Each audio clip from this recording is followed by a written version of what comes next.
Guys, selamat datang di channel DHN Story, di mana channel ini akan membahas alur cerita film. Kami ingatkan bahwa ini adalah konten full spoiler. Yuk dukung channel ini agar berkembang lebih baik dengan cara like, share, dan juga subscribe. Di awal film, kita ditunjukkan ke sebuah kampus yang ada di Korea, dan kelihatannya sedang mengadakan pameran. Dan ini adalah So, lelaki yang introvert dan agak culun. So adalah seorang mahasiswa jurusan teknik. Di pameran ini, ia membuka lapak bersama temannya, yaitu Chan dan Yong. Dan mereka sedang asik memainkan virtual reality dengan rancangannya sendiri. Scene berpindah ke seorang wanita cantik yang ahli memanah. Ia sedang mengikuti lomba panahan karena ia sudah ahli. Ia berhasil mendapatkan hadiah utama. Namun laki-laki yang bersabuk hitam tidak terima dan mengambil paksa hadiah tersebut dengan ngatain wanita tersebut adalah cacat dan mengakibatkan wanita tersebut jatuh dari kursi rodanya sekaligus kursi rodanya rusak. Ia pun tak bisa mengontrol kursi rodanya hingga jatuh ke depannya So.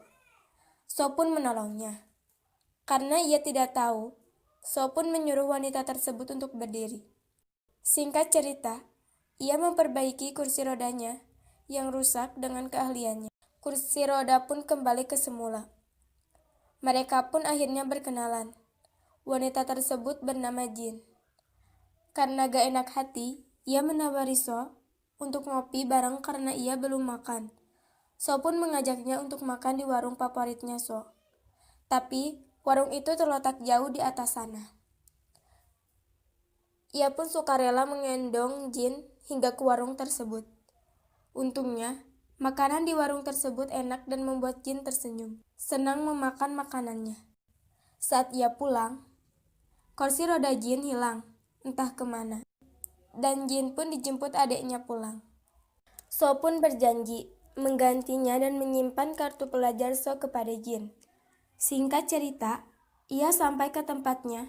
Tiba-tiba, pacarnya Yong datang dan kelihatannya, Yong pun tidak suka kepada si wanita ini. So pun bercerita kepada Chang tentang kursi rodanya Jin yang rusak. Chang pun menyarankan untuk membuat kursi rodanya sendiri, karena ia merupakan mahasiswa teknik. Mendengar hal itu, So pun terinspirasi dan pulang ke rumahnya. Ia pun meminta seperapat sepeda kepada ayahnya. Ia pun menghabiskan banyak waktu untuk merangkai kursi rodanya sendiri. Di sisi lain, Jin dimarahi oleh ayahnya karena ia telah menghilangkan kursi rodanya yang mungkin mahal. Tapi di sini Jin menenangkan bapaknya untuk tenang tidak marah-marah. Seminggu kemudian, So pun berhasil merangkai sendiri kursi rodanya untuk diberikannya kepada Jin. Akhirnya, ia pun ngobrol bareng dengan teman-temannya. Jin juga mengalami cacat. So pun kemudian menunjukkan kursi rodanya kepada Jin. Temannya Jin pun kaget karena So tidak seperti yang ia lihat. Di malam hari, mereka merayakan keberhasilan So dengan mabuk-mabukan. So pun tepar. So pun kemudian mengantarkan Jin pulang, dan ia bertemu dengan orang tuanya So. Dikira marah, orang tuanya So sangat senang karena anaknya bisa dekat dengan wanita setelah sekian lama ia menjomblo. Jin pun pulang dengan kursi roda buatan So. Meski dikira norak oleh orang lain, Jin pun tetap tegar dan melanjutkannya pulang. Keesokannya, ia pun pergi kuliah bareng. So pakai skuter dan Jin memakai kursi rodanya. Ke perpus bareng dan makan pun juga bareng.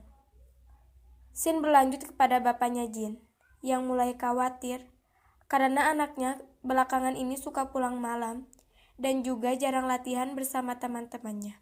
Di sisi lain, adiknya pun dapat beasiswa kuliah ke luar negeri. Namun bapaknya tidak setuju, lantaran kalau ia pergi, siapa lagi yang merawat kakaknya? Rupanya, bapaknya Jin ingin menjodohkan Jin dengan pria yang tak dikenal. Jin pun pergi ke rumah So, dan di sana So sedang bermain VR buatannya, dan Jin pun diajak main. Setelah agak mendingan, Jin pun pulang dengan diantar oleh So.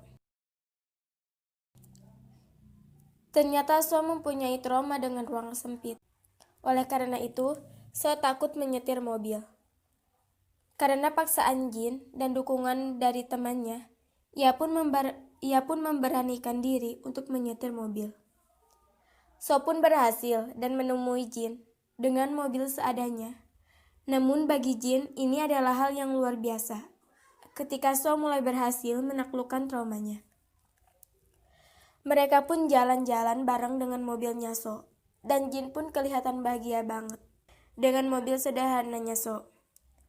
Namun kebahagiaannya tidak terlalu lama. Ketika So kambuh lagi dari traumanya hingga menabrak pembantai, So pun dibawa ke rumah sakit. Dan Jin merasa bersalah, apalagi ia tidak ingin kehilangan So sang pujaan hati. Dan bapaknya pun bilang gak usah berpacaran lagi dengan So. Dan menyuruhnya untuk menikah dengan pilihan ayahnya.